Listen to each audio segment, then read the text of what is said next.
आप सभी बच्चों का स्वागत है करियरविल ऐप पर। नमस्कार भाई, सारे बच्चों का दिल से स्वागत करना चाहूँगा। सभी बच्चे आ जाएं फटाफट से। नमस्कार उर्मिला जी, राधे राधे। नमस्कार हिमांशी, कैसे हैं आप सभी लोग मेरे भाइयों? दुरुस्त, मस्त, व्यस्त, तंदुरुस्त।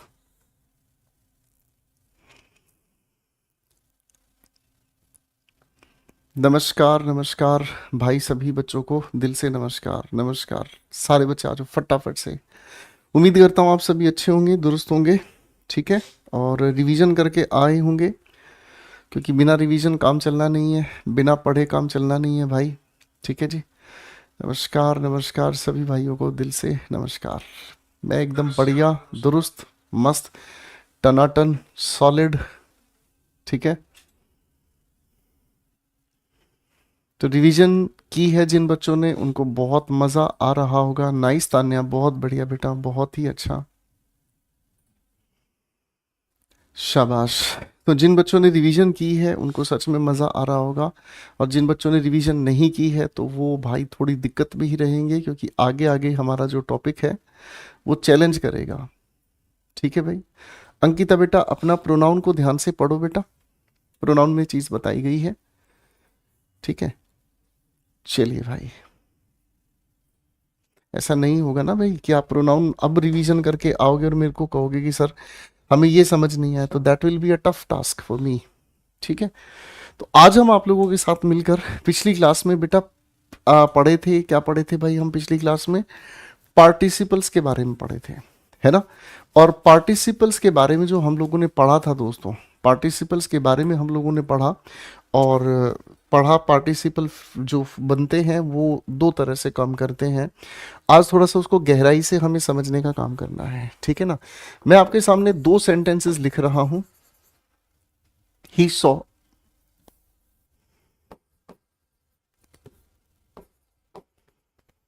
माई कार, और फिर मैंने आपके सामने लिखा ही सॉ मी हैप्पी। आपके सामने दोस्तों मैंने दो सेंटेंसेस लिखे हैं। इन दोनों के दोनों लिखे हुए सेंटेंसेस को ध्यान से देखना, ठीक है जी। इन दोनों के दोनों सेंटेंसेस को ध्यान से देखने की कोशिश करना। इन दोनों के दोनों लिखे हुए सेंटेंसेस में हर एक शब्द को थोड़ा सा पहचानने की हम कोशिश करेंगे आपके साथ। ही हमारे सामने यहाँ पर सेंटेंस का सब्जेक्ट है, कायदे से अगर हम समझे तो ये प्रोनाउन है। सो अपने आप में एक ट्रांजिटिव वर्ब है, ठीक है जी। मैं अगर आपसे पूछूं बेटा इस लिखी हुई ट्रांजिटिव वर्ब का ऑब्जेक्ट क्या है, मैं अगर आपको कहूं इस लिखी हुई ट्रांजिटिव वर्ब का ऑब्जेक्ट क्या है, तो आप कहेंगे सर इस लिखी हुई ट्रांजिटिव वर्ब का जो ऑब्जेक्ट है वो अपने आप में ये लिखा हुआ कार है। ये आपके सामने ऑब्जेक्ट हो गया, यानी कि कायदे से ये क्या हो गया भाई, नाउन हो गया, है ना। तो अब इस लिखे हुए नाउन से पहले ये इसको क्वालिफाई कर रहा है, तो ये हमारे सामने पजेसिव एडजेक्टिव हो गया, है कि नहीं। ये हमारे सामने पजेसिव एडजेक्टिव हो गया। कोई दिक्कत तो नहीं है, इसमें भी कोई दिक्कत नहीं है, हाँ कि ना। इजी, ठीक है, खत्म होगी बातचीत, है ना। अब आगे हमारे सामने क्या लिखा हुआ है, सवाल को ध्यान से समझना। सर ही हमारे सामने अपने आप में एक सब्जेक्ट है, सब्जेक्ट होकर कायदे से अगर समझे तो प्रोनाउन है। ये एक ट्रांजिटिव वर्ब है ना। ये इस लिखी हुई ट्रांजिटिव वर्ब का ऑब्जेक्ट है, ठीक है ना जी। कायदे से अगर हम समझे तो ये प्रोनाउन है। अब मैं कैसा था, मेरी क्वालिटी बताने वाला ये जो हैप्पी है, ये अपने आप में पोस्ट पॉजिटिव एडजेक्टिव है। ये अपने आप में क्या है बेटा, पोस्ट पॉजिटिव एडजेक्टिव है। इसमें भी कोई दिक्कत नहीं है, हाँ कि ना। ये पोस्ट पॉजिटिव एडजेक्टिव है।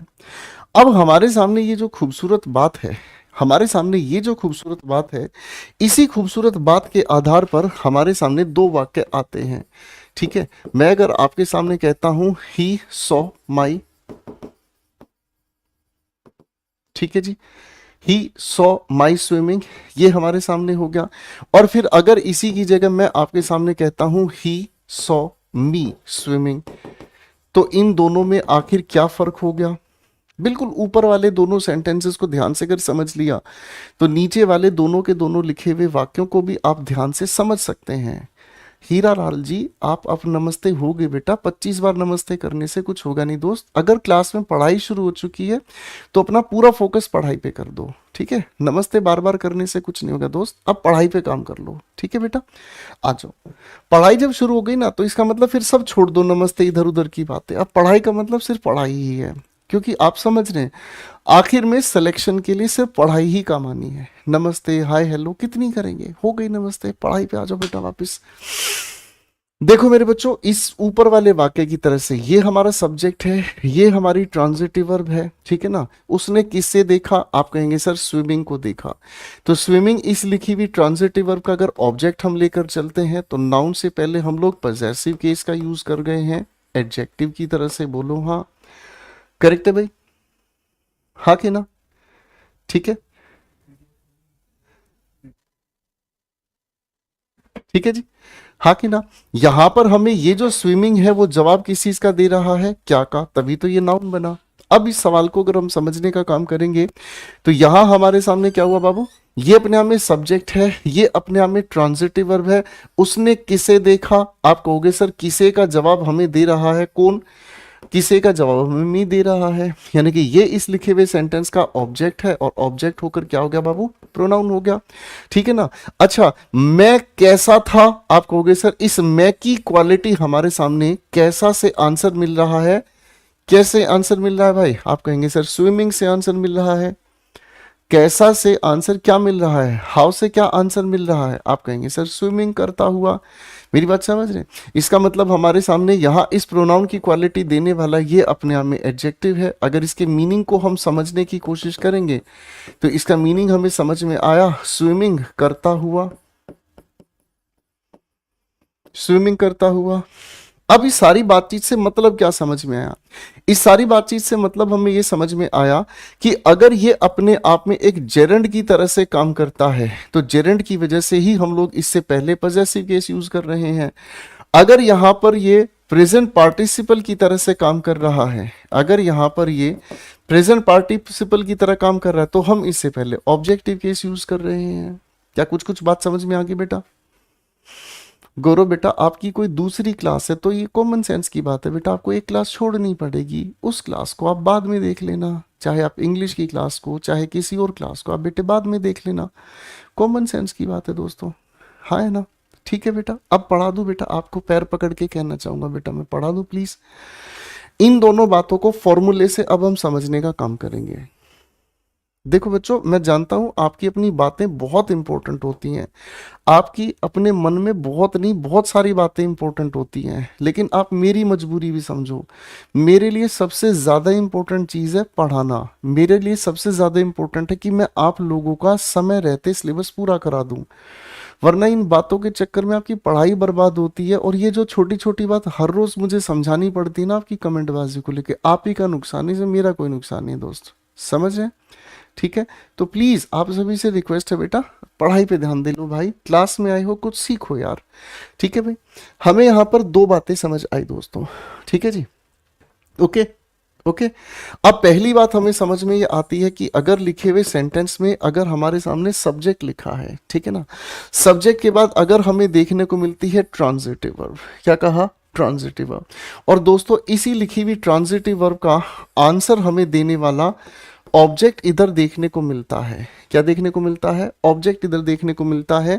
यानी कि अगर V1 के साथ जुड़ा हुआ ING ऑब्जेक्ट का काम करता है तो ये अपने आप में जेरंड बनता है, ये अपने आप में मुझे व्हाट का आंसर देता है, ये अपने आप में पार्ट्स ऑफ स्पीच के अनुसार नाउन है। ऐसी सिचुएशन में इस ऑब्जेक्ट से पहले हम हमेशा क्या यूज करते हैं, पजेसिव केस, क्या यूज करते हैं, पजेसिव केस। ये जो यहाँ माई लिखा है ये पजेसिव एडजेक्टिव है, ठीक है जी, मेरी बात समझ रहे हैं? राहुल कुमार मुझसे पूछ रहा है माई और मी में डिफरेंस क्या होता है सर। आई लाइक इट बेटा, बहुत अच्छे बच्चे हैं, बहुत ही अच्छे बच्चे हैं, काबिल तारीफ है बेटा आपके डाउट का काम। चलिए कोई बात नहीं। अब मेरे बच्चों दूसरी बात हमें समझ आई, अगर हम किसी भी लिखे हुए सब्जेक्ट के बाद ट्रांजिटिव वर्ब का यूज करते हैं, और दोस्तों इस ट्रांजिटिव वर्ब के ठीक बाद हम ऑब्जेक्ट का यूज करते हैं, किसका यूज करते हैं, किसी भी ऑब्जेक्ट का यूज करते हैं, ठीक है ना, ऑब्जेक्ट कोई भी हो सकता है। और इस ऑब्जेक्ट को क्वालिफाई करने के लिए हम V1 के साथ ing का यूज करते हैं, जो कि अपने आप में कुछ और नहीं प्रेजेंट पार्टिसिपल बनता है। क्या बनता है मेरे बच्चे? प्रेजेंट पार्टिसिपल बनता है। ये हमें आंसर देता है क्या? क्या का आंसर नहीं देता, ये हमें आंसर देता है हाउ का। किस चीज का आंसर देता है? ये हमें हाउ का आंसर देता है। बात समझ में आ रही है? हाँ है ना, ये किस चीज का आंसर देता है? हाउ का आंसर देता है। और हाउ का आंसर देता मतलब क्या हुआ बेटा? कोई भी काम करता हुआ, करते हुए, ठीक है ना, या करती हुई, ये इनका अर्थ हमें देखने को मिलता है। ठीक है जी, बात समझ में आ रही है? हाँ कि ना? बात समझ ले बेटा। ठीक है, तो ऐसे मामले में हम यहां ऑब्जेक्टिव केस लगाने का काम करते हैं। क्या लगाने का काम करते हैं? ऑब्जेक्टिव केस लगाने का काम करते हैं। ठीक है भाई, बात समझ गए भाई? ठीक है, अब पेपर में इसी के बेसिस पर कुछ सवाल आपसे पूछे जाते हैं। दोस्तों पेपर में कुछ एक सवाल इससे पूछे जाते हैं, जरा आंसर बनाने की कोशिश करना।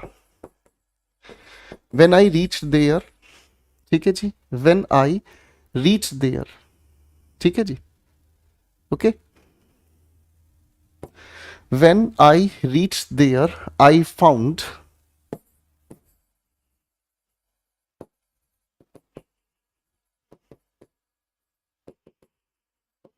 ठीक है जी।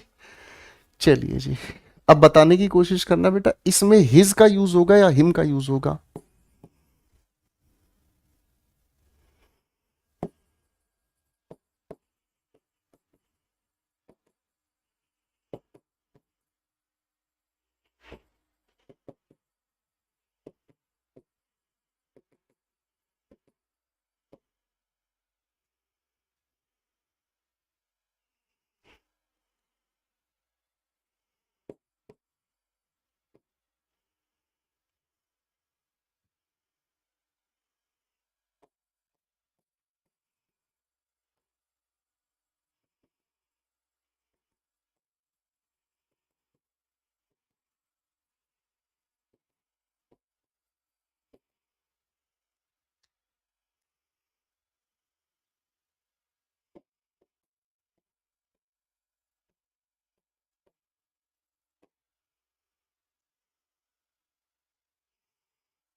आप लोगों ने प्रोनाउन के दौरान एक बात समझी थी मेरे बच्चों, आप लोगों ने प्रोनाउन के दौरान एक बात समझी थी। हम लोगों ने प्रोनाउन में एक कॉन्सेप्ट बनाया था कि V1 के साथ ing अगर लिखा हुआ हो, अगर ये हमें व्हाट का आंसर दे, यानी कि ये नाउन बनता है, तो ऐसे मामले में हम इससे ठीक पहले पजेसिव केस ऑफ प्रोनाउन का यूज करते हैं। कुछ याद आया भाई? कुछ याद आया भाई? ये हम लोगों ने प्रोनाउन के मैटर में पढ़ा है बेटा। ठीक है जी, हमने आज उस कहानी को और डिटेल में समझने का काम किया कि कभी कभी हमारे सामने लिखी हुई ट्रांजिटिव वर्ब का एग्जैक्टली ऑब्जेक्ट हमें ढूंढना पड़ता है। एग्जैक्टली हमें ऑब्जेक्ट ढूंढना पड़ता है। इस लिखे हुए वाक्य में इस ट्रांजिटिव वर्ब का ऑब्जेक्ट क्या है हमारे सामने? कार। इसके अनुसार हमने यहां पर पजेसिव केस लगा दिया। यहां इस लिखे हुए सेंटेंस में इस लिखी हुई ट्रांजिटिव वर्ब का ऑब्जेक्ट क्या है? मी। इसके अनुसार आगे हमने एडजेक्टिव लगा दिया। और यही फॉर्मेट हमने यहां इन लिखे हुए सवालों में देखा। इस लिखे हुए सेंटेंस में असलियत में ऑब्जेक्ट कौन है? जेरंड स्विमिंग, तो पजेसिव केस पहले लगा दिया। इस लिखे हुए सवाल में ऑब्जेक्ट कौन है? मी, तो ये इसके बाद लिखा हुआ प्रेजेंट पार्टिसिपल है। यही बात मेरे बच्चों इन 5 सवालों में हमें ध्यान से देखना है। शुरू करें डिस्कशन, शुरू करें डिस्कशन। अब हम ध्यान से समझने का काम करते हैं। देखो, जब मैं वहां पहुंचा, मैंने पाया, मैंने क्या पाया? मैंने उसे पाया, कैसा, सोता हुआ, यानी कि ये ट्रांजिटिव वर्ब है। मैंने किसे पाया, उसे पाया, ये इस लिखी हुई वर्ब का अपना ऑब्जेक्ट है ना। तो उसे कैसा पाया, ये अगर कैसा का आंसर दे रहा है तो ये अपने आप में कुछ और नहीं, प्रेजेंट पार्टिसिपल हो गया है। ठीक है जी, ये आंसर मुझे कैसा का दे रहा है, मैंने उसे सोता हुआ पाया। मैंने उसे कैसे पाया भाई, सोता हुआ पाया। ठीक है मेरे भाई, ओके जी। अगला सवाल देखेंगे मेरे बेटा, क्या लिखा है। जब मैं वहां पहुंचा मैंने देखा, क्या देखा सर, जो मैंने देखा है, इस देखने का आंसर क्या होगा सर, मैंने उसे नहीं देखा, मैंने तो पेंटिंग्स देखी। पेंटिंग्स इस लिखी हुई ट्रांजिटिव वर्ब का ऑब्जेक्ट है, ठीक है ना। क्या का जवाब मुझे किसने दिया, मैंने पेंटिंग्स देखी, है ना। पेंटिंग्स देखने का मतलब पेंटिंग्स यहां पर अपने आप में जेरंड है कि नहीं। तो बाबू असलियत में यही इस लिखे हुए सेंटेंस का ऑब्जेक्ट है। तो इस लिखे हुए नाउन से पहले हमें क्या चीज चाहिएगा भाई, पजेसिव केस चाहिएगा। क्या चाहिएगा भाई, पजेसिव केस चाहिएगा, समझे भाई। ठीक है जी, अब अगले सवाल पे आ जाओ भाई। अगला सवाल कहता है please do not mind him या हिज कमिंग लेट, ठीक है ना। आप क्या कहोगे सर, उसका बुरा नहीं मानना या उसका देरी से बुरा नहीं मानना। तो आप कहोगे सर जी, यहां इस लिखी हुई माइंड ये ट्रांजिटिव वर्ब है, देरी से आना, ठीक है ना। थोड़ा सा निशान गलत लगा दिया भाई, देरी से आना, ये इस लिखी ट्रांजिटिव वर्ब का ऑब्जेक्ट है। अब ये इस ट्रांजिटिव वर्ब का ऑब्जेक्ट है तो कायदे से ये अपने आप में क्या है बेटा, जेरंड है। ये अपने आप में क्या है, जेरंड है। अब इस लिखे हुए जेरंड से ठीक पहले हमें क्या लिखना होगा, क्योंकि ऑब्जेक्ट ये है तो पॉसेसिव केस हमें लिखना होगा। खत्म होगी बातचीत भाई, बोलो हाँ, ठीक होगी बातचीत, हाँ है ना, इजी हो गया बेटा, करेक्ट है भाई, कोई दिक्कत तो नहीं। अब अगले सवाल पे आ जाओ भाई। अगला सवाल, please do not ask him या हिज गोइंग अर्ली। क्या नहीं कहना है, क्या नहीं कहना है, नहीं सॉरी, यहां पर लिखा है उसे क्या नहीं कहना है कि वह जल्दी ना जाए। मेरी बात समझ रहे हैं, तो कहना किसे है, ट्रांजिटिव वर्ब के अनुसार कहना किसे है, हिम को कहना है। ये इस लिखी हुई ट्रांजिटिव वर्ब का ऑब्जेक्ट है। अब उसके बारे में क्या जाने की बात कही जा रही है, यानी कि इस लिखे हुए ऑब्जेक्ट का ये क्वालिफायर है, यानी कि ये अपने आप में क्या हो गया, प्रेजेंट पार्टिसिपल हो गया। बात समझ रहे हैं? हाँ कि ना। तो इसका मतलब यहां से हिस गया। अब ये पुराना सवाल है, हमने प्रोनाउन में पढ़ा था, सोच समझ के इसका आंसर बना के दिखाओ फटाफट से। ये पुराना सवाल है बेटा, ये हम लोगों ने पढ़ा है आप लोगों के साथ प्रोनाउंस में।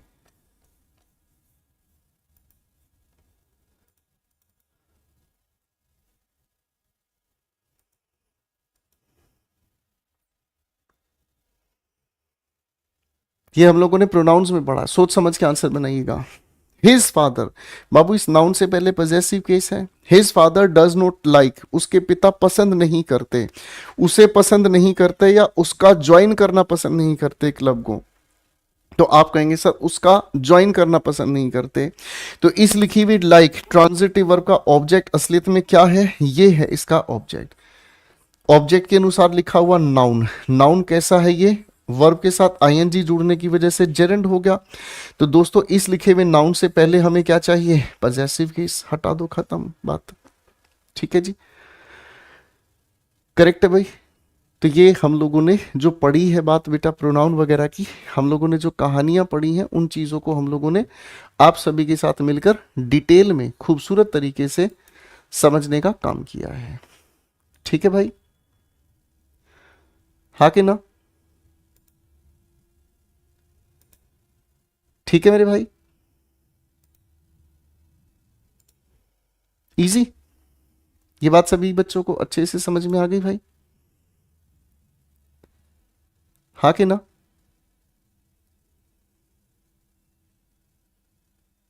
ओके,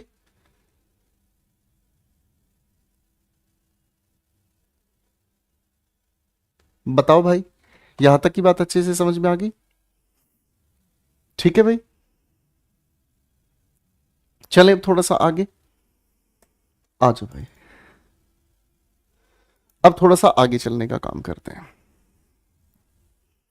कुल मिलाकर इस V1 के साथ जुड़े आईएनजी को लेकर हम जो कंफ्यूज हो रहे थे, मेरी बात समझ रहे हैं, ठीक है, जो हम लोग V1 के साथ आईएनजी को देखकर कंफ्यूज हो जाते थे, तो हम अब उसके डिफरेंस को अच्छे से समझ गए हैं कि अगर व्हाट का आंसर मिलता है तो वो अपने आप में नाउन है, अगर हाउ का आंसर मिल रहा है तो वो अपने आप में प्रेजेंट पार्टिसिपल है। ठीक है भाई, हाँ के ना, कोई दिक्कत तो नहीं? फाइन। अब मैं आप लोगों के साथ मिलकर दोस्तों कुछ रेडीमेड ढांचों पर काम कराना चाहूंगा, ठीक है ना, कुछ रेडीमेड स्ट्रक्चर्स पर आप लोगों को काम कराना चाहूंगा। एक एक करके इनको थोड़ा सा ध्यान से मेरे साथ मिलकर समझने का काम करें, ठीक है ना। ये रेडीमेड स्ट्रक्चर्स हैं हमारे सामने जो पेपर में सीधे टू द पॉइंट ही पूछे जाते हैं। तैयार हैं सारे बच्चे? हाँ भाई, तैयार हैं सारे बच्चे? नंदिनी, हिमांशु, मायाराम, ध्रुव, बिलाल, उर्मिल, राहुल, तैयार है भाई? आ जाओ बेटा। अब ये कुछ रेडीमेड हमारे सामने स्ट्रक्चर हैं। कभी कभी किसी लिखे हुए सेंटेंस में सब्जेक्ट के बाद हम लोगों को हेल्प एक फाइनाइट वर्ब देखने को मिलती है। हेल्प क्या देखने को मिलती है? एक फाइनाइट वर्ब देखने को मिलती है, ठीक है जी।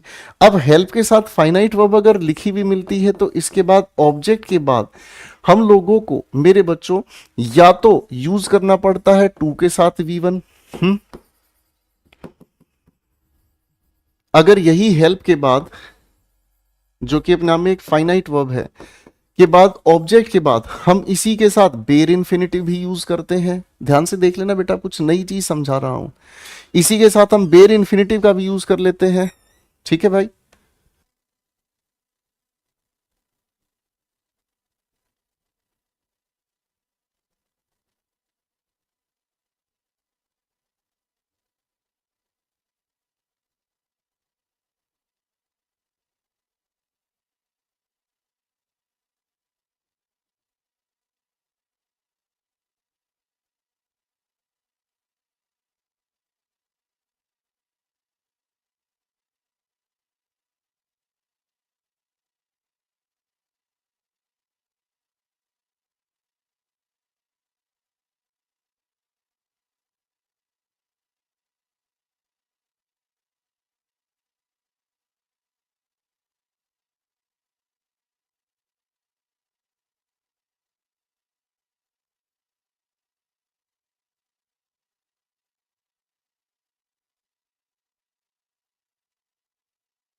अब बेटा ये जो स्ट्रक्चर्स मैं आप लोगों को समझाना चाहता हूँ, इनको थोड़ा सा ध्यान से समझना, ठीक है जी।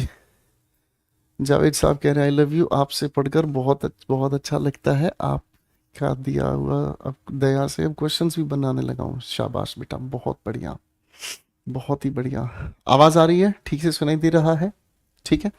अब ध्यान से एक बार ना इन तीनों के तीनों स्ट्रक्चर्स को समझने की कोशिश हम करेंगे आप सभी के साथ, ठीक है।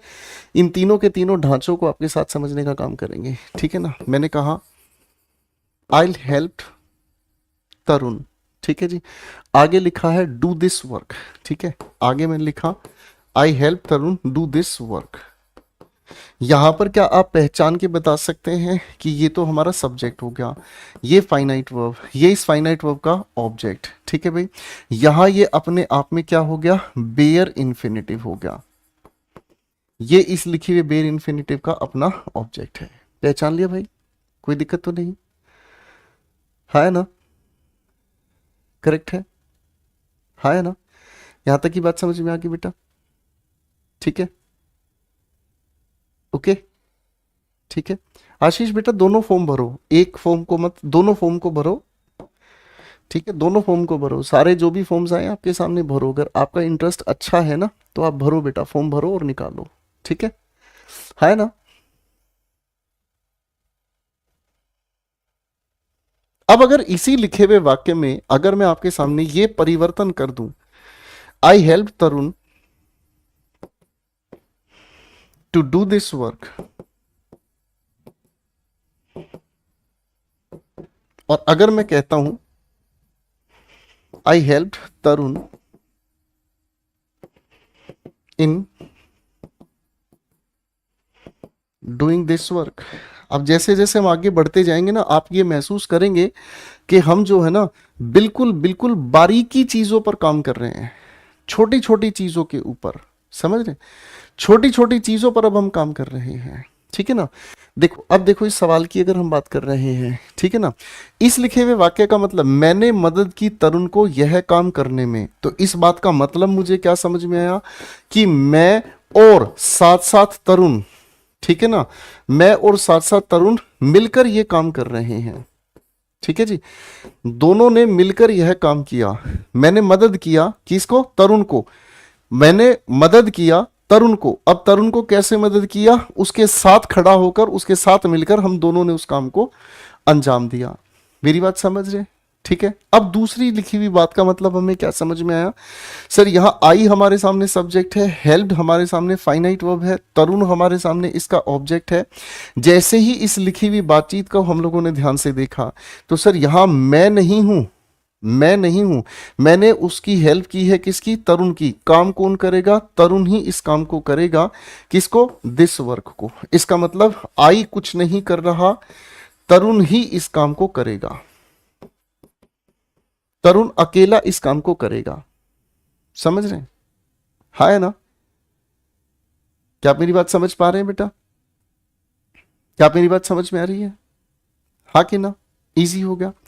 अगले सवाल की अगर मैं बात कर रहा हूं तो आई help Tarun in doing this work, तो यहां पर भी आई अपनी जगह से हो गया है बाहर। कैसे, सर मैंने हेल्प तो की है, किसकी, तरुण की, लेकिन एग्जैक्टली काम किसने किया है, एग्जैक्टली काम किसने किया है, तरुण ने ही तो ये काम किया है, तरुण ने ही ये काम किया है। इसका मतलब इस तीसरे वाक्य में भी आई ने कुछ नहीं किया है और तरुण जो है ना भाई वो अकेला इस काम को कर रहा है, अकेला, क्योंकि कॉन्टिन्यूअस फॉर्म है ना, तो अकेला कर रहा है।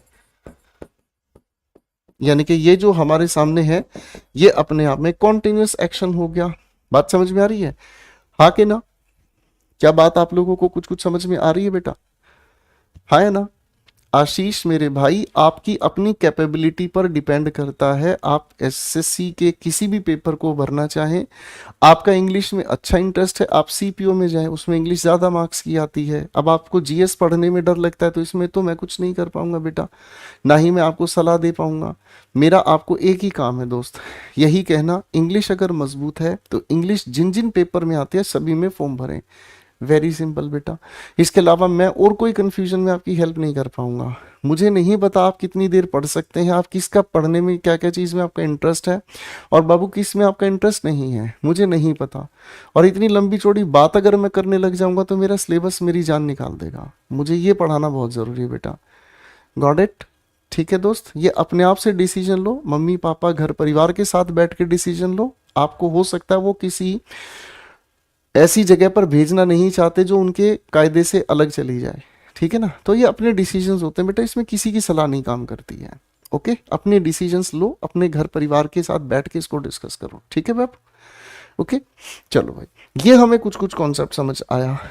अब हमारे सामने दोस्तों छोटे छोटे बच्चों यहां से एक और कॉन्सेप्ट हमें देखने को मिलता है, कभी कभी किसी लिखे हुए सब्जेक्ट के साथ, कभी कभी किसी लिखे हुए सेंटेंस के सब्जेक्ट के साथ हम लोगों को लिखा हुआ देखने को मिलता है कांट हेल्प। ये बोलचाल की भाषा में आने वाला सवाल है, कांट हेल्प, ठीक है ना। ओके, कभी कभी हेल्प की जगह बियर देखने को मिलता है, कभी कभी इसी की जगह स्टैंड देखने को मिलता है। अब इसकी हिंदी में पहले आपको बता देता हूं, इसकी हिंदी मैं आप लोगों को पहले बता देता हूं दोस्तों, ठीक है। हिंदी क्या कहती है, इसे हम कहते हैं खुद को ना रोक पाना, खुद को ना रोक पाना। मैं खुद को नहीं रोक पाता हूं, क्यों नहीं रोक पाता हूं, मैं खुद को रोक ही नहीं पाता। मेरे सामने जो भी काम आ रहा होता है, कर रहा होता हूं, उसमें मैं रोक ही नहीं पाता। अब ऐसे मामले में हम लिखी हुई वर्ब के साथ हमेशा जेरंड का ही रूप यूज करते हैं। क्या यूज करते हैं? हमेशा जेरंड का ही रूप यूज करते हैं। मेरी बात समझ में आ रही है? हाँ या ना? Got it? क्या मेरी बात समझ में आ रही है? क्या यहां तक आपको मेरी इसी बात समझ में आ रही है? कोई दिक्कत तो नहीं है बेटा? हाँ है ना? चलो अब देखो, इसको एक वाक्य मैं लिख रहा हूं, एक वाक्य आप बनाना, ठीक है ना?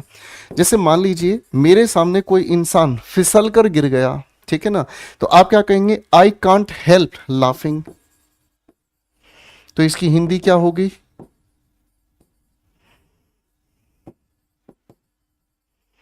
मैं अपने आप को रोक ही नहीं पाया उसके ऊपर हंसने से। मेरी बात समझ रहे हैं? हाँ है ना? Got it? इसका मतलब I can't help laughing at him, मैं उसके ऊपर हंसने से अपने आप को रोक ही नहीं पाया। हाँ है ना? जैसे मान लीजिए किसी मम्मी के लिए अगर हम कहते हैं, कोई माता है, ठीक है ना, she can't help loving her kids. कोई भी माँ अपने बच्चों को प्रेम करे बगैर रोक ही नहीं पाती। क्या आप मेरी बात समझ पा रहे हैं? हाँ कि ना? ठीक है जी। क्या आप मेरी बात समझ में आ रही है? हाँ कि ना? अब दोस्तों इसी लिखे हुए वाक्य का, ये जो यहां मैंने आपके सामने वाक्य लिखा है, इसी लिखे हुए वाक्य का एक चैलेंज सामने लिख रहा हूं। इसी का एक चैलेंज है। क्या चैलेंज है? अगर हमारे सामने लिखे हुए सब्जेक्ट के बाद, कांट के बाद हेल्प हमारे सामने लिखा है, क्या लिखा है? हेल्प लिखा है, और इस हेल्प के तुरंत बाद अगर बट लिख दिया जाए तो क्या हो जाएगा? तो इस लिखे हुए ढांचे के अंदर हम थोड़ा सा चेंज कर देते हैं। क्या चेंज कर देते हैं? आने वाले ढांचे में हम इन्फिनिटिव का यूज करते हैं। ऐसे लिखे हुए वाक्य में ये जो बट लिखा हुआ है, इस बट का मतलब निकल कर आता है केवल। इस बट का क्या मतलब बनता है? केवल। उदाहरण लिख रहा हूं, ध्यान से समझने की कोशिश करना, ठीक है ना? मैंने कहा Sanjay can't help but to wait. अब इसकी हिंदी कोई बताएगा मुझे जरा सा, जल्दी से भाई? विशाल, पंकज, लालू, ध्रुव, दिनेश, आशीष, जरा इसका हिंदी बनाइए।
कुछ और नहीं कर सका, केवल क्या कर सका है जी?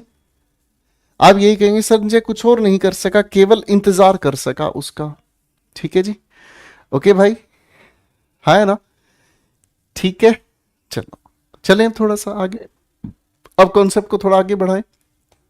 ठीक है भाई, आओ भाई, अब थोड़ी सी बात को आगे लेके चलते हैं। ठीक है, देखो मुझे सॉरी बोलना चाहिए क्योंकि मैं जानता हूं आपकी क्लास में लगभग ऐसा हो जाता है कि कभी कभी किसी भी कारण की वजह से ना आपकी क्लास से मुझे बाहर जाना पड़ जाता है, मुझे अच्छा नहीं लगता है। ठीक है, फाइन, चलो अब आगे चलें भाई, आगे चलें भाई, है ना? ठीक है, अब थोड़ी सी बात को हम आगे समझते हैं। देखो कुछ और भी हमारे सामने वर्ब्स हैं, जैसे अगर मैं बात करूं आप लोगों के सामने स्टॉप के बारे में, अगर मैं बात करूं आप लोगों के सामने स्टॉप के बारे में, तो स्टॉप एक ऐसी वर्ब है जो अपने एक से ज्यादा अर्थ, ठीक है ना जी, मैंने क्या कहा, फाइन, जो अपने आप में, चुकंदर को अंग्रेजी में बीट रूट कहते हैं। ठीक है, तो एक से ज्यादा अर्थ अपने ये बताने का काम करता है। ठीक है जी, है ना? थोड़ी सी कहानी को समझने का काम करते हैं, ठीक है ना? ओके, स्टॉप अपने आप में एक ऐसी वर्ब है, स्टॉप अपने आप में एक ऐसी वर्ब है, ठीक है भाई, जो अपने आप में एक से ज्यादा अर्थ बताने का काम करती है। कैसे बताने का काम करती है, ध्यान दीजिएगा दोस्तों। आप इस लिखे हुए स्टॉप के बाद इन्फिनिटिव को भी लेकर चल सकते हैं, आप इसके बाद बेयर इन्फिनिटिव को भी लेकर चल सकते हैं, आप इसके बाद, चलो छोड़ो बेयर इन्फिनिटिव की तो बात ही नहीं करते, इसके बाद आप जेरंड भी लेकर चल सकते हैं। दोनों का हिंदी का अर्थ अलग हो जाता है, दोनों का अपने आप में क्या चीज बेटा, हिंदी का अर्थ निकल जाता है अलग। कैसे अर्थ निकल जाता है, ठीक है ना बेटा? हेल्प के साथ अगर विद हम यूज कर रहे हैं तो इसका मतलब उसमें मेरा कोई रोल नहीं है। ठीक है, उसमें कोई रोल नहीं है, उसमें कोई इन्फिनिटिव का कॉन्सेप्ट नहीं बताना, तो मैं प्रेपोजिशन की बात यहां नहीं छेड़ूंगा ना अनिरुद्ध। ठीक है जी, है ना? अब ध्यान से देखना, अगर इसके हिंदी के अर्थ को हम समझने का काम करें तो ये हमें क्यों का अर्थ देता है। ठीक है जी, ये अपने आप में क्या का अर्थ देता है, किसका अर्थ देता है, क्या का अर्थ देता है। अब थोड़ा सा ध्यान से समझना, मैं आपके सामने इन्हीं के वाक्य लिख रहा हूं। मैंने कहा ही स्टॉप्ड टू स्मोक, और फिर मैंने एक वाक्य आपके सामने लिखा ही स्टॉप्ड।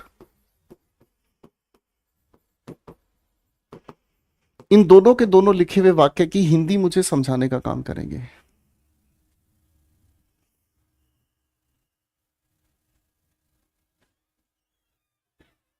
दोनों की हिंदी भी मैं यहां लिख देता हूं आपके लिए।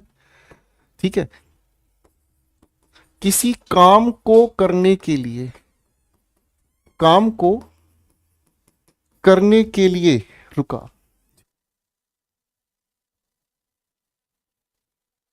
ठीक है जी, किसी भी काम को करने के लिए रुका, जैसे कोई और वो काम कर रहा था और उस काम को करते करते उसे याद आया, रुक गया और फिर उसने कोई और काम किया।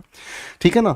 और इस आईएनजी फॉर्म ऑफ वर्ब का मतलब हमें समझ में आता, यानी कि जो काम करता हुआ रुक गया, काम करता हुआ रुका। क्या कहा मैंने? काम को करता हुआ रुका। अब इसी के बेसिस पर आपको ना बाबू, इसी के बेसिस पर दोनों मीनिंग आपको समझ में आते हैं। क्या समझ में आते हैं?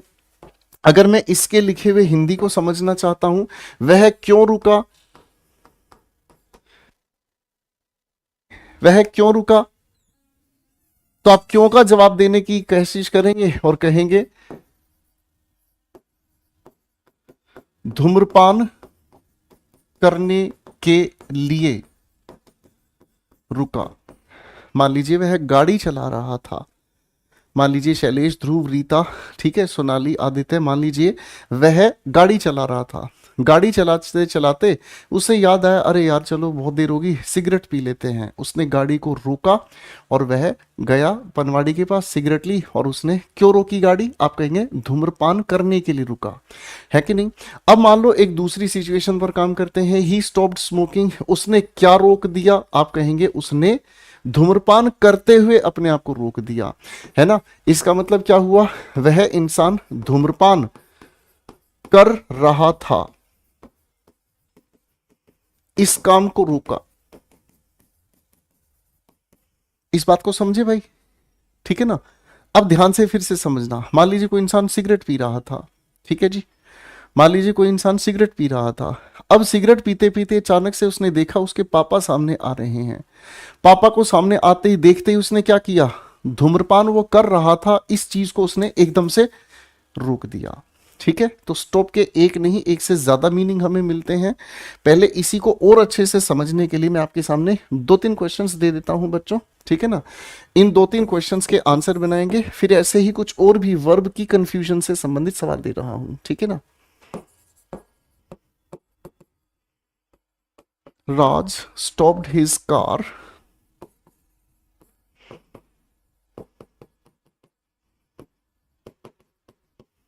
ठीक है जी।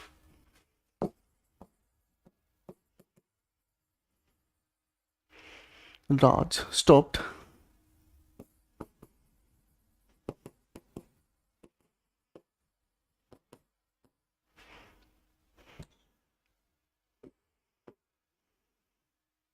आंसर बनाएंगे फटाफट से।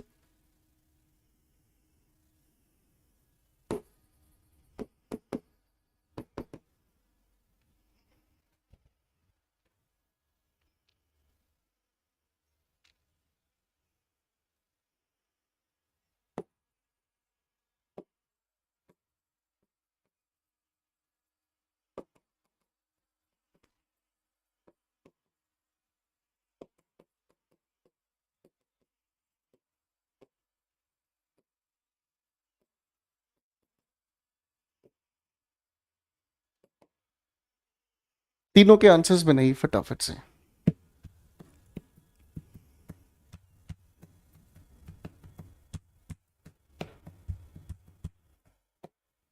शाबाश। अब इन तीनों के आंसर्स मैं बनाने की कोशिश करूंगा आप सभी के साथ। सर राज ने गाड़ी क्यों रोक दी, आप कहेंगे ताकि वो नॉइज को, शोर किस बात का आ रहा था ये चेक कर सके। तो क्यों का आंसर देने के लिए हमने टू चेक लगा दिया, खत्म होगी बात। दूसरा सवाल, राज ने क्या रोका, आपने कहा राज ने क्या रोका, सर राज ने ड्राइविंग रोकी, ठीक है जी। अब इन ऑर्डर के साथ लिखा है टू, टू की वजह से ही आप क्या लिखेंगे आगे, हैव लिख देंगे, ठीक है ना जी। ओके जी, कोई दिक्कत तो नहीं है, हाँ है ना। ओके, इन ऑर्डर टू का मतलब होता है किसी चीज का पर्पस बताना, ठीक है भाई, हाँ कि नहीं, कोई दिक्कत तो नहीं। आओ भाई, आगे हमारे सामने लिखा हुआ है क्या चीज, माई ग्रैंड फादर स्टॉप्ड, मेरे दादाजी ने रोक दिया, क्या चीज रोक दिया, क्या रोक दिया, क्या का आंसर आप लिखेंगे, सर आप कहेंगे क्या का आंसर हम जेरेंट से लिख देंगे। ड्रिंकिंग रोक दिया पिछले सप्ताह, पिछले वर्ष, और अब वो अच्छा फील कर रहे हैं, ठीक है जी, हाँ कि ना, खत्म होगी बात, ठीक है भाई, कोई दिक्कत तो नहीं बेटा, हाँ है ना। ऐसे ही छोटे छोटे प्यारे प्यारे कॉन्सेप्ट हम लोगों को देखने को मिलते हैं, किसके साथ, कभी कभी ऐसे ही प्यारे प्यारे कॉन्सेप्ट हम लोगों को देखने को मिलते हैं।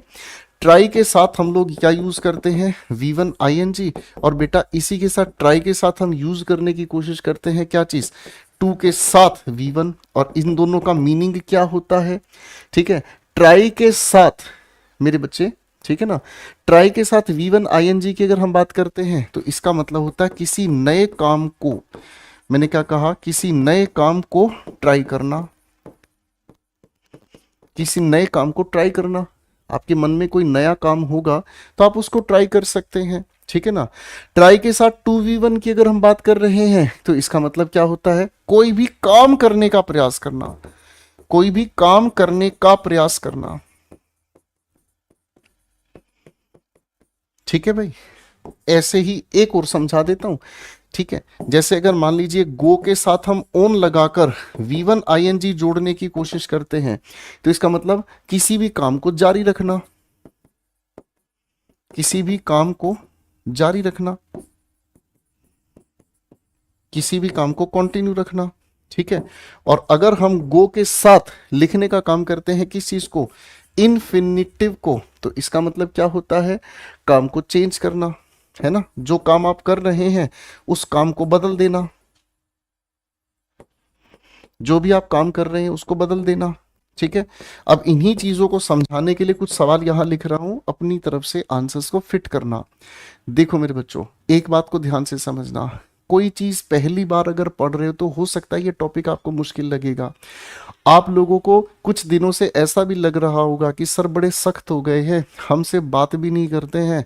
पहले सर हमसे बात भी करते थे, हमारे दुख सुख को भी पूछते थे, पहले हमारे कमेंट्स में भी सर बड़ा एंजॉय करते थे, अब पता नहीं सर को क्या हो गया है, लगता है सर को गुरु माता ने पीट दिया है।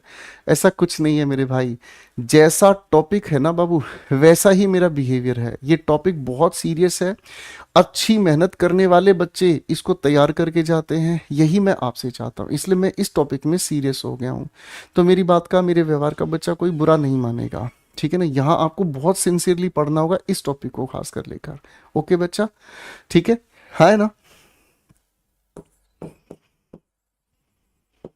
If you are bored you can try sing. ये सेंटेंसेस जो लिख रहा हूं थोड़ा सा बनाने की कोशिश करेंगे फटाफट से, ठीक है। करो करो थोड़ी थोड़ी सी मेहनत, शाबाश।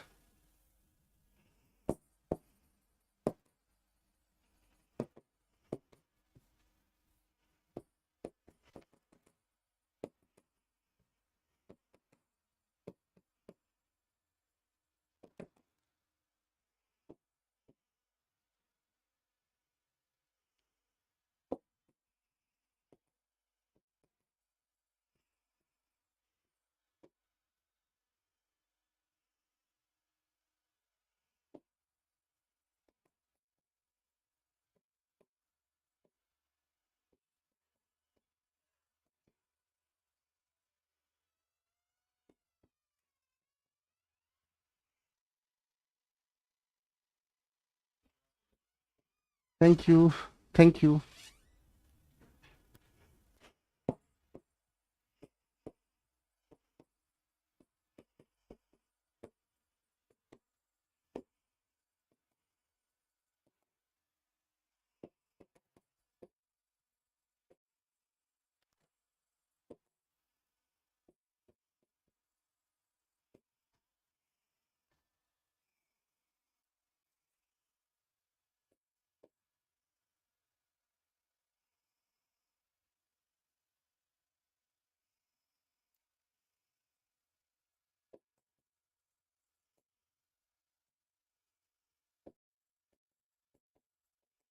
5 सवाल मैंने आपको दिए हैं दोस्तों, मुझे एक बार कंफर्म हो जाए आपको ये चीज अच्छे से समझ आ गई, तब आगे बढ़ेंगे। सर आप हिंदी के साथ इंग्लिश भी लिख कर दो। देखो तो सही यार, कहाँ हिंदी लिखने की कहाँ कसर पड़ गई है बेटा, बताओ।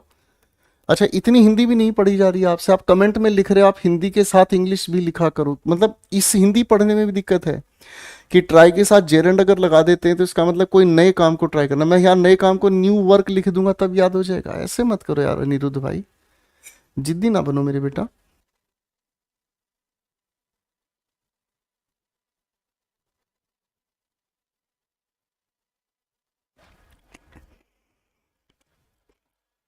आंसर्स बनाते हैं। पहला सवाल, अगर आप थक गए हैं, बोर हो गए हैं, तो आपको ट्राई करना चाहिए। क्या ट्राई करना चाहिए बताओ? नए काम को ट्राई करेंगे भाई साहब, गाना गा लो थोड़ी देर तक, मूड फ्रेश हो जाएगा। कोई नए काम को ट्राई करने के लिए जेरंड लगा दिया। आई एम ट्राइंग, मैं कोशिश कर रहा हूं। क्या कोशिश कर रहा हूं? सोल्यूशन निकालने के लिए। इसका मतलब कोई काम कर रहे हैं, जो काम फंसा हुआ है उसको करने का, पूरा करने की कोशिश कर रहे हैं, हल निकालने की कोशिश कर रहा हूं। शिखा रुकी, शिखा ने क्या रोका? सर वो गाड़ी चला रही थी, समझ रहे हैं, गाड़ी चला रही थी, उसने उसको रोका ताकि वह कुछ खरीद सके। तो वेंट के बाद कुछ काम करने के लिए जा रहे हैं, तो टू बाई, और यहां पर हमें लगाना पड़ा, उसने क्या रोक दिया? ड्राइविंग रोक दिया। करेक्ट है भाई। अगला सवाल है शी वेंट ऑन, वह किसके बारे में? कोई भी काम है वो लगातार बोलती रही, किसके बारे में? उसके बारे में। आज की चीज ही ऐसी होती है, जब भी आप अपने प्रेमी या प्रेयसी के बारे में बोलना शुरू करते हैं तो फिर आप रुकते ही नहीं, आपके मुखमंडल से मोहब्बत का बखान होता ही रहता है, होता ही रहता है, होता ही रहता है। आपके घर पर मेहमान आया, ठीक है, आपने उनके सामने कुछ खाने के लिए रखा, आपने कहा वुड यू लाइक। आपके घर पर मेहमान आया, आपने उनके सामने एक डिश ऐसे रखी और उनको कहा would you like, would you like. क्या लाइक करेंगे सर? लाइक से पहले अगर वुड आ गया है तो अभी अभी ऐसा काम करना पसंद करेंगे, to try.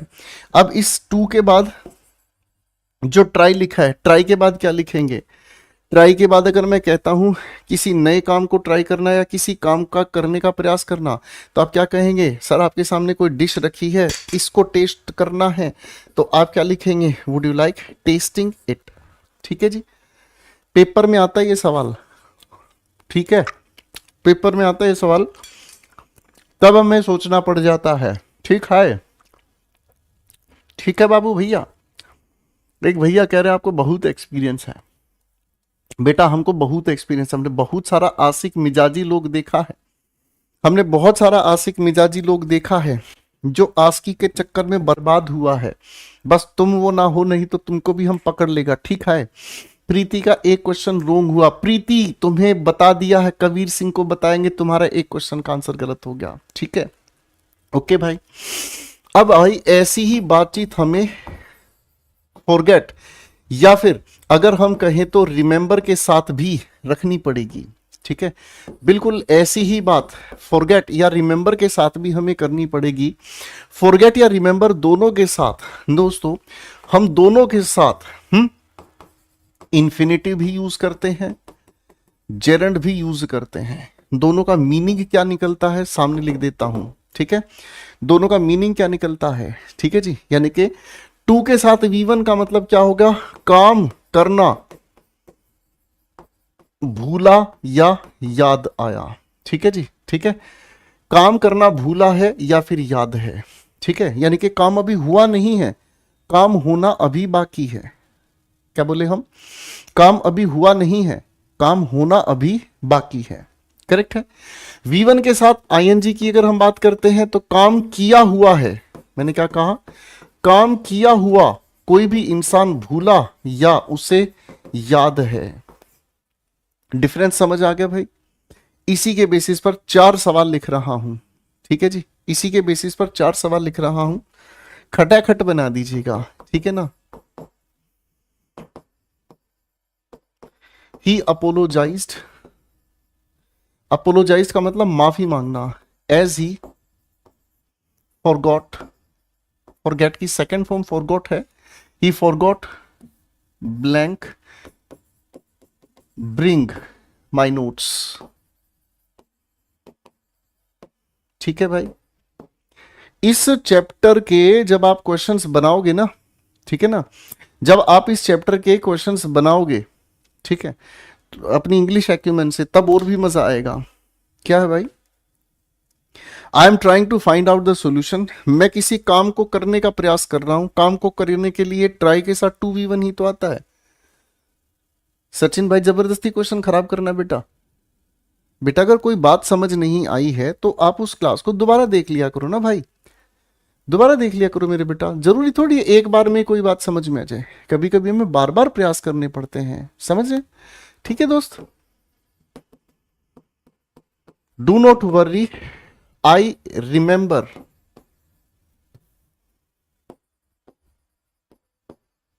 Blank your notes. Fill करके दिखाना बेटा एक बार इनमें आंसर्स। बहुत मजेदार क्वेश्चन है ये, बहुत ही बढ़िया क्वेश्चन है। ठीक है ना। मैं अगर कहूं do not forget blank revise the class, है ना? Okay,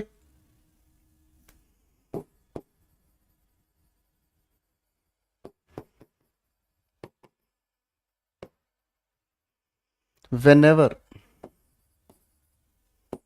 I find time। Okay, चारों के आंसर्स बनाओ फटाफट से।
जल्दी बनाइए फटाफट से।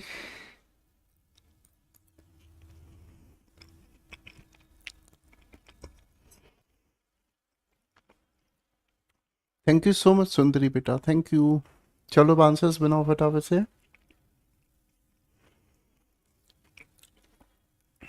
आओ समझने की कोशिश करते हैं अब हम। ही अपोलोजाइज्ड, उसने माफी मांगी। वो माफी क्यों मांगेगा? क्योंकि वह भूल गया लाना मेरे नोट्स। फुल नोट्स लाया नहीं है, लाना भूल गया। तो टू के साथ हम क्या लगा देंगे? ब्रिंग। लाना अभी बाकी है, लाया नहीं है, इसीलिए हमने यहां पर टू ब्रिंग। दूसरे सवाल में लिखा डू नॉट वरी, चिंता मत करो, मुझे याद है मैं आपके नोट्स लाया हूं। चिंता मत करो, मैं आपके नोट्स लाया हूं, ये मुझे याद है। तो अगर मैं आपके नोट्स लाया हूं तो यहां पर आप ब्रिंगिंग कर देंगे, है ना। ब्रिंगिंग का मतलब क्या हो गया भाई? लाया हूं। और अगर मैं कहता हूं I remember to bring your notes, तो इसका मतलब क्या हुआ? मुझे नोट्स लाने हैं, मुझे ये याद है। तो इसमें तो दोनों भी बन सकती है बातें, इसमें दोनों बन सकती हैं। सवाल नंबर 3, क्लास खत्म होगी आज। जब क्लास खत्म होगी तो क्लास खत्म होने के बाद मैं आपको क्या कहूंगा? यही तो कहूंगा बेटा अपनी इस क्लास को रिवाइज करना भूलना मत, यानी कि कभी काम हुआ नहीं है, काम होना बाकी है। Do not forget to revise your class. सवाल नंबर 4, मुझे याद है whenever I find time, मुझे याद है कि जब भी मुझे टाइम मिलेगा मैं आपको फोन करूंगा। तो काम करना बाकी है, आप टू कॉल लगा देंगे। वह भूल गया, क्या भूल गया? लंच करना भूल गया, इसलिए उसको यूं का यूं लंच ले आया। लंच ही नहीं किया, यूं का यूं वापस ले आया, तो क्या कहेंगे? He forgot to have lunch. ठीक है। अब एक लड़का घर गया, उसने जाकर मम्मी को कहा मम्मी लंच दे दो। मेरी बात समझ रहे हैं? हाँ कि नहीं? हाँ, मेरी बात समझ में आ रही है? तो आप ये कह रहे हो जाकर मम्मी को मम्मी लंच, मम्मी कह रही है अबे बेटा अभी तो लंच किया थोड़ी देर पहले, कितनी बार खाना खाएगा? खाना खाया हुआ किसी को याद नहीं रहा, तो आप ये कहेंगे। ठीक है जी, हाँ है ना? करेक्ट है बेटा, ओके। अब इसी के अलावा एक और छोटा सा कॉन्सेप्ट है। वाई अपने आप में एक ऐसा क्वेश्चन वर्ड है, अगर इसके बाद नॉन फाइनाइट वर्ब आए तो वो हमेशा बेस फॉर्म ऑफ वर्ब ही होती है, यानी कि बेयर इन्फिनिटिव ही होती है। दो ही उदाहरण इस बात को समझा देते हैं, जैसे why cry over spilled milk. क्या आप इसका हिंदी बता सकते हैं? क्या आप इसका हिंदी बता सकते हैं? अगर आपका कोई दोस्त गाड़ी बेचने जाए तो आप यही कहेंगे while sell your brand new car. इतनी नई की नई गाड़ी क्यों बेचने जा रहे हो भाई? Why cry over spilled milk, बीत गई सो बात गई, अब रोने पछताने से क्या होगा भाई? अब तुम्हें रोने पछताने की जरूरत नहीं है भाई, समझ रहे? रोने पछताने का टाइम गया, अब बीत गई सो बात गई। ठीक है, तो वाई के साथ हमेशा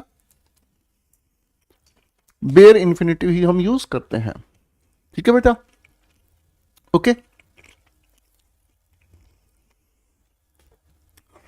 अब चलते हैं थोड़ी सी बात आगे लेकर। हाँ भाई, बेयर इन्फिनिटिव याद है? बताओ बताओ बताओ बताओ। बेयर इन्फिनिटिव, बेयर इन्फिनिटिव परिवार के कुछ बच्चे हैं। See, watch, notice, here, over here. ठीक है जी, ओके। फील, ये हमारे सारे के सारे ऐसे शैतान बच्चे हैं, कभी कभी ये पार्टी बदल देते हैं, कभी कभी ये पार्टी बदल देते हैं।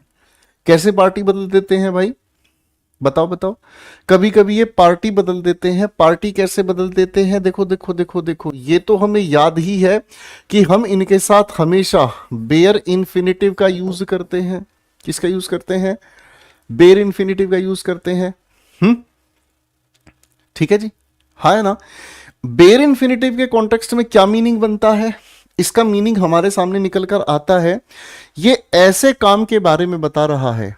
ठीक है जी, ठीक है, यानी कि ऐसे काम के बारे में हमें बताता है, काम जो होना बाकी है, काम जो होना बाकी है, अभी वो काम हुआ नहीं है, काम होना अभी बाकी है, ठीक है, ओके। या फिर जो काम हुआ उसके बारे में बताना, जो काम हुआ उसके बारे में किसी को बताना, ठीक है, हाँ है ना। लेकिन अगर हम इसी के साथ, मेरे बच्चों, अगर हम इसी के साथ जेरेंड यूज कर दें, क्या यूज कर दें अगर इसी के साथ हम, सॉरी जेरेंड नहीं, प्रेजेंट पार्टिसिपल, अगर हम इसी के साथ यूज करते हैं क्या, प्रेजेंट पार्टिसिपल अगर यूज करते हैं, तो ये हमें बताने की कोशिश करता है जो काम होता हुआ नजर आया ना उसके बारे में बताना, काम होता हुआ नजर आया, और ऐसा काम जो अपने आप में कॉन्टिन्यूअस था।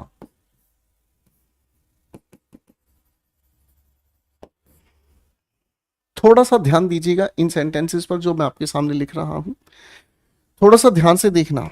हम्म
आखिरी के दो सेंटेंसेस तो हम अभी थोड़ी देर पहले भी पढ़कर आए हैं, तो उम्मीद करता हूं आप इनका आंसर बना ही देंगे। थोड़ी सी हिंदी बताने की कोशिश करेंगे दोस्तों।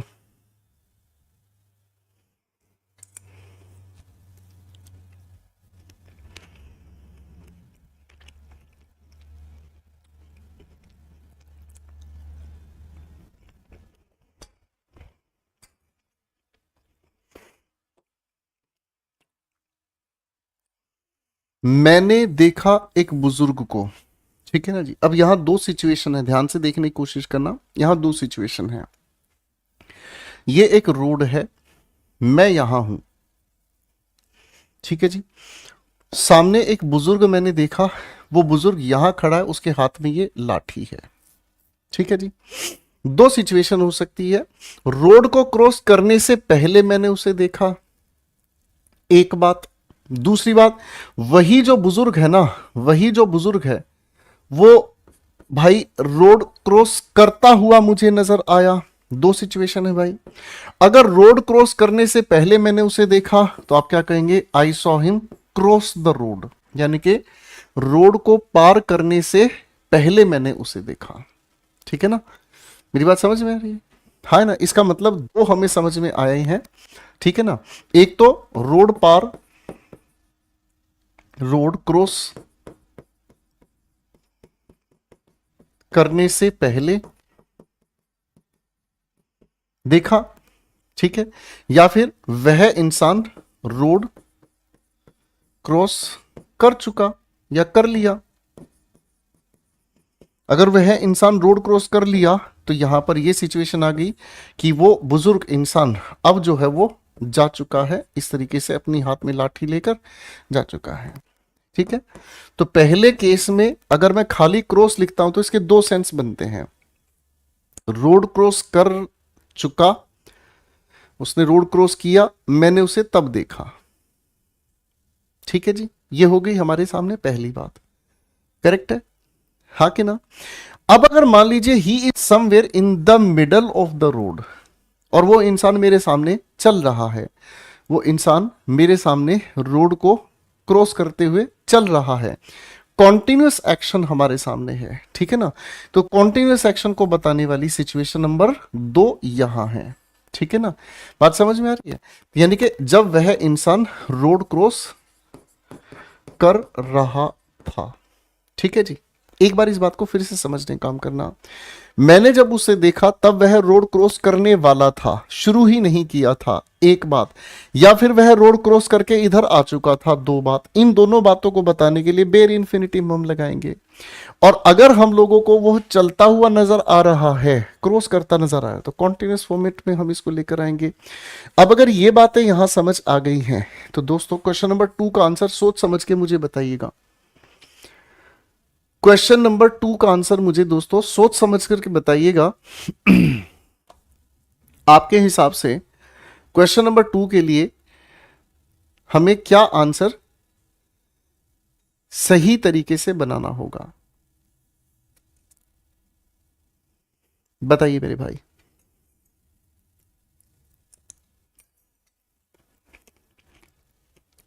अब ध्यान से देखना।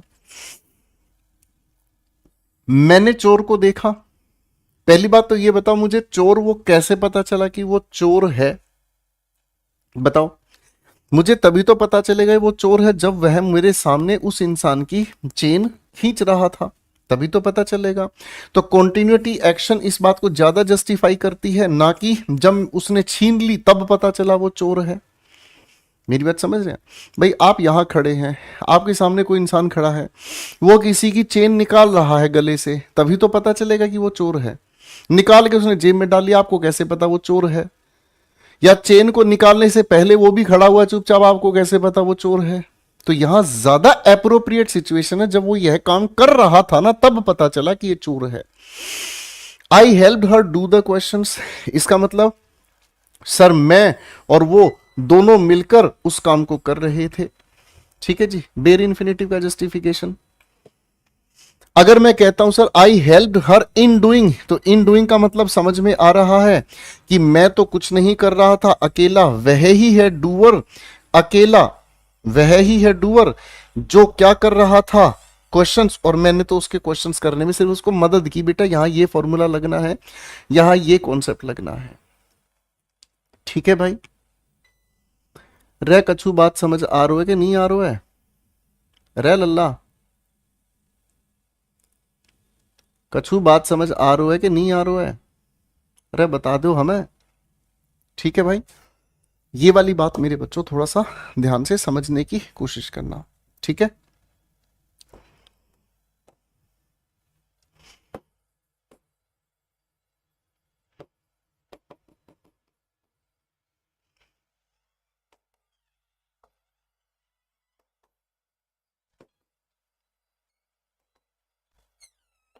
बताओ इसमें क्या आप मार्क करेंगे?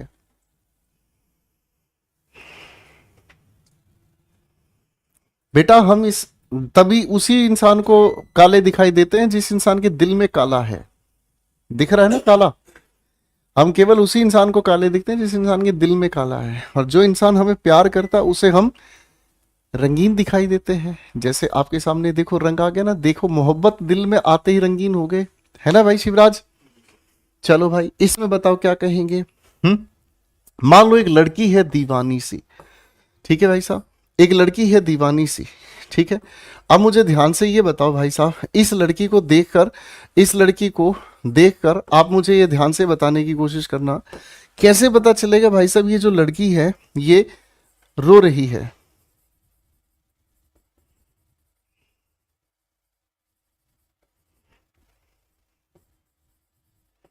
बताना भाई, कैसे पता चलेगा लड़की रो रही है? हम्म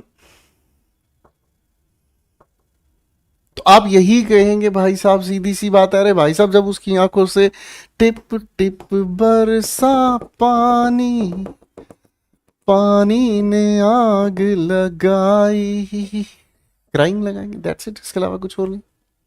ओके हाँ कि ना?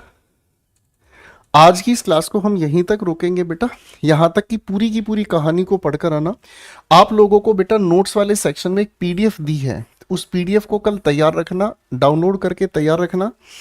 पहले कुछ बातें आप लोगों को होमवर्क दूंगा पीडीएफ में, फिर हम क्लास में कुछ और प्यारे बेहतरीन कॉन्सेप्ट्स हमारे हैं जिनको हम आपके साथ मिलकर आगे की क्लास में पढ़ना शुरू करेंगे, सीखना शुरू करेंगे।